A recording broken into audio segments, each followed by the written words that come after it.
Bismillahirrahmanirrahim. Assalamualaikum warahmatullahi wabarakatuh. Perkenalkan nama saya Apriliani dengan NIM 2308613. Di sini saya akan mempresentasikan hasil bisnis Battle Shop saya. Yang pertama, ada tujuan bisnis dari Battle Shop. Tujuannya yaitu mengurangi limbah botol yang dapat mencemari lingkungan dan pemanasan global, mengembangkan inovasi ide usaha daur ulang limbah botol plastik yang dapat memberikan nilai jual usaha. Dan ada juga mengetahui bagaimana pengelolaan limbah botol yang bermanfaat bagi ekosistem. Nah, di balik dari tujuannya ini pasti ada visi dan misinya dong. Yang pertama visi dan misi. Visi. Visinya itu menjadi usaha berbasis ekopreneur, pengolahan botol plastik yang dapat memberikan nilai positif terhadap lingkungan dan masyarakat. Misinya itu memberikan alternatif pemenuhan kebutuhan botol plastik bagi masyarakat yang lebih inovatif dan ramah lingkungan. Berkontribusi dalam menanggulangi limbah botol plastik dengan pengolahan limbah botol yang ramah lingkungan. Kenapa kami memilih produk ini? Alasan kami memilih produk ini yang pertama karena bahan baku itu mudah ditemukan dan juga dapat mendaur ulang sampah botol plastik yang dapat merusak lingkungan. Selanjutnya, ada uraian masalah yang akan dibahas. Uraian masalah yang akan dibahas. Untuk masalah keuangan produk, pasti ada di setiap usaha yang akan dijalankan, dan kami berusaha agar pengeluaran usaha kami tidak melebihi anggaran yang ditetapkan di awal rencana. Dan agar usaha kami berjalan lancar, kami mengharapkan dukungan dari banyak pihak. Bisnis plan ini kami susun dengan harapan nantinya bisa menjadi bisnis yang menghasilkan keuntungan, baik bagi lingkungan maupun masyarakat. Keunggulan dari produk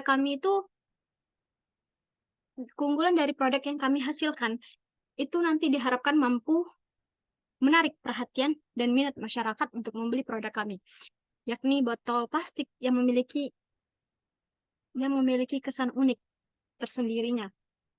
Itu tersedia varian yang berwarna dan kegunaannya yang sangat multifungsi. Justru untuk target pemasaran, kami lebih kepada kaum milenial yang menggemar mengkoleksi botol plastik untuk dekorasi atau bisa dibilang dengan koleksi. Strategi pemasaran yang akan digunakan yaitu mendemokan produk kami kepada khalayak ramai, yakni berupa pemberian diskon atau mungkin potongan harga jika membeli produk kami nantinya. Selanjutnya, ada strategi perusahaan. Yang pertama, merancang desain produk sebaik dan seunik mungkin sesuai dengan perencanaan. Jadi, kami ini ya bisa dibilang bisa dari requestan dari konsumen bisa, dan kami akan merancang dari requestan dari konsumen itu dengan sebaik mungkin dan seunik mungkin. Yang kedua, menggunakan kemasan yang dapat memberikan daya tarik lebih terhadap konsumen, yaitu kemasan yang memiliki kesan unik. Yang pastinya bukan hanya barangnya yang unik, tapi juga hasil dari itu memiliki kesan yang unik. Itu pastinya. Yang ketiga, ada melakukan promosi produk di platform media sosial seperti Instagram. Kami memiliki Instagramnya yaitu Battle Shop Asik A5. Battle Shop A5 _. Di situ kami juga aktif dalam mempromosikan produk kami, dan juga di situ kami sering memposting keunikan dari produk kami. Yang keempat, menyediakan informasi kontak dan opsi pelayanan yang beragam terhadap konsumen. Kami juga memiliki kontak tersendiri, dan di Instagram itu kami akan mencantumkan nomor kontak jika ingin berlangganan dengan pelayanan yang beragam terhadap konsumen. Selanjutnya, rencana pemasaran. Sebelum rencana pemasaran, pasti dalam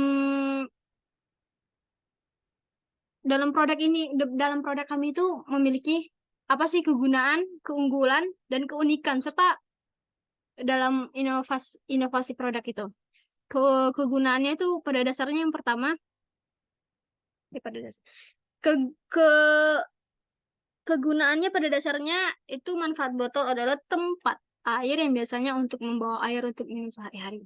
Tapi kami akan mengubah mungkin awalnya air yang biasanya untuk membawa air untuk minum sehari-hari. Tapi kami akan mengubah botol ini menjadi sebuah celengan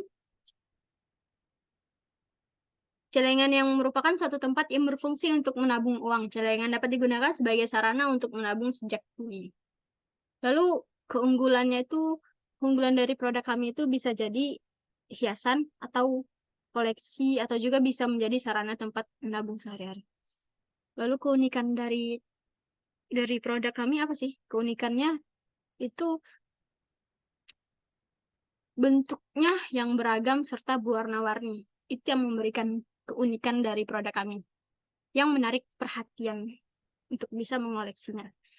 Lalu ada inovasi. Inovasi celengan botol bekas tidak kalah bagus dari yang lainnya. Jika sebelumnya botol-botol bekas tidak memiliki nilai guna, maka di sini kami akan mencoba berinovasi untuk membuat botol-botol bekas yang tadinya sebagai sampah yang dihiraukan masyarakat. Kami akan menjadikan dia itu diminati dan bernilai ekonomis untuk masyarakat. Lalu selanjutnya ada rencana pemasaran. Itu yang pertama target konsumen. Oh ya, target konsumen. Target konsumen di mana target konsumen kami adalah kaum milenial yang suka menabung dengan celengan yang unik, yang mungkin digunakan untuk menghias atau yang tadi disebut dengan koleksi mereka. Dan berdasarkan kondisi tersebut, kami membuat inovasi, yaitu celengan botol bekas yang kami jual bisa di-custom nama atau tulisan lainnya. Bisa request nama, atau mungkin mau bentukannya gimana juga bisa. Sesuai keinginan pelanggan lah pokoknya. Yang kedua, yang kedua wilayah pemasaran. Wilayah atau daerah yang kami tuju untuk mempromosikan serta menjual produk kami yaitu seperti di area banyak kaum muda. Seperti studio foto, area kampus, atau area yang sering dikunjungi oleh banyak orang supaya produk kami bisa dikenal atau diketahui oleh banyak orang. Selanjutnya ada jumlah dan harga produk. Nah, harga produk kami usahakan harus ramah di kantong para pelanggan agar para pelanggan mampu membeli produk kami nantinya dan jumlah barang yang nantinya akan kami proses menyesuaikan dengan permintaan pembeli. Selanjutnya ada media promosi. Yang tadi yang saya sebutkan, media promosi itu kami menggunakan IG, juga bisa di TikTok.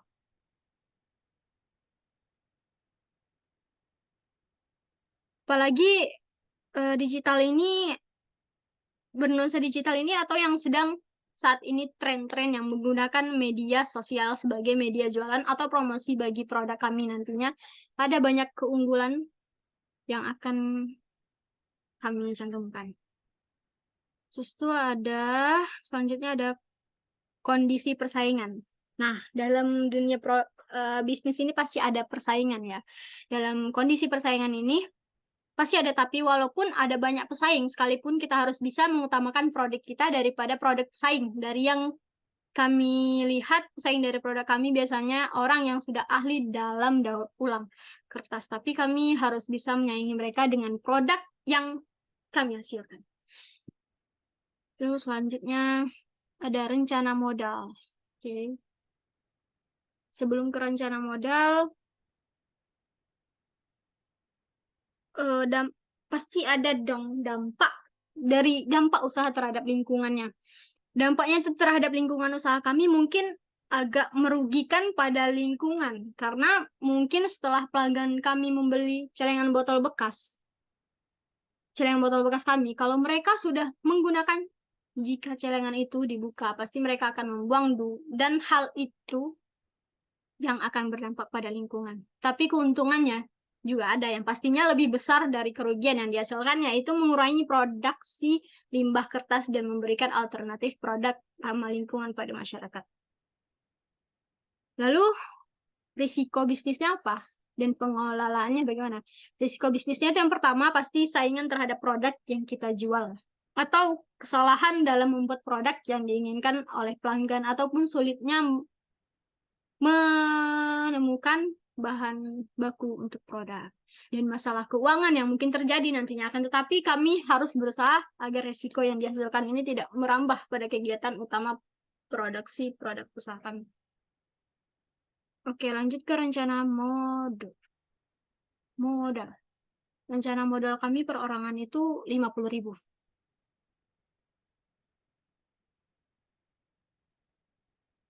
Oke. Rencana modal kami perorangan itu 50.000. Cara menetapkan harga produk itu, yang pertama biaya tetap produksi atau fixed cost. Kami sepakat untuk membulatkan harga tetap senilai 115.000. Yang kedua ada biaya total produksi. Total cost, fixed cost itu sama dengan variable cost. Total cost-nya tuh kan 110.000 tambah 5.000, misalnya 115. 5.000 itu dari gabungan dari peralatannya. Harga yang ketiga ada harga produk. Dari keseluruhan 115.000 tadi, itu kita bagi 20. Jadi hasilnya per orang 5.750 perak. Yang keempat harga jual. Di sini keuntungan yang kami inginkan adalah sebesar 40%. Maka harga jualnya itu 5.000 tambah 40 kali 5.750 itu sama dengan 8.000. Nah, kami menetapkan harga jualnya sebesar 10.000 per botol. Begitu. Selanjutnya, terakhir, dengan memanfaatkan limbah kertas ini dapat meningkatkan kreativitas mahasiswa dalam pengolahan limbah akademik dan mengurangi pencemaran lingkungan, serta mewujudkan mahasiswa-mahasiswa yang kreatif dalam pendaur ulangan limbah akademik, meningkatkan mutu dari botol sehingga memiliki nilai komersial atau nilai jual yang tinggi yang akan menambah pendapatan mahasiswa dan menambah ilmu pada mahasiswa yang mengolah. Oke.